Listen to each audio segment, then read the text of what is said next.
Биз кыргыздар ойлонуп көрүшүбүз керек экен да. Уң чыкпай эле тымпыйып жүрө берсең эле жакшы көрүнөсүң да. Айтып койдуңбу, балеге калдың да. Айтыш керек, себеп мына жерде кайнайт. Айтпай тура албайсың.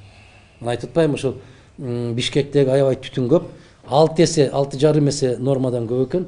Сиздер байкасаңыздар, айрыкча Кыргыз ушул Бишкек шаарында, биздин борборубузда соңку 20 күндүн ичинде балдар ооруканаларында балдар батпай калды. Мына сырттагы коридорлорго чыгарып коюптур.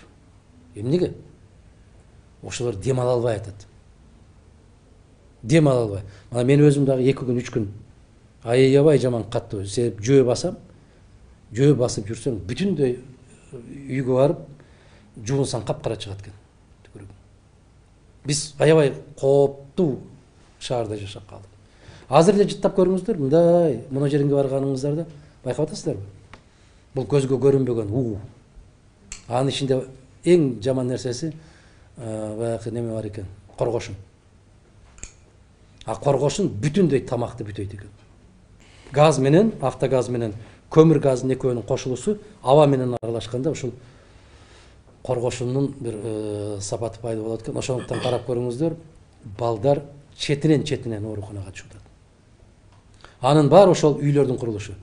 Караңыздар, Асанбайдын маңдайындагы баягы баштагы бакты караңыздар. Бүтүндөй үйлөр толуп кетти. Ким, кайсы фирма куруп атат? 2-3 эле фирма куруп атат.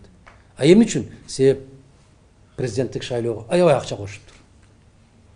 Абдан каттуу акчаларды кошуптур. Эми ушу резиденциянын жолуна көп кабаттуу үйлөрдү куруп баштагандан кийин эмне дейсиңер? Эгер ошончолук жер керек экен, Бишкек өсүш керек экен, бул жагын кантты көздөй, бул жагын сокулукту көздөй өстүрбөйлүбү? Трассага да жакшы болот го. Жок, биз тоо жакты карай кетип баратабыз.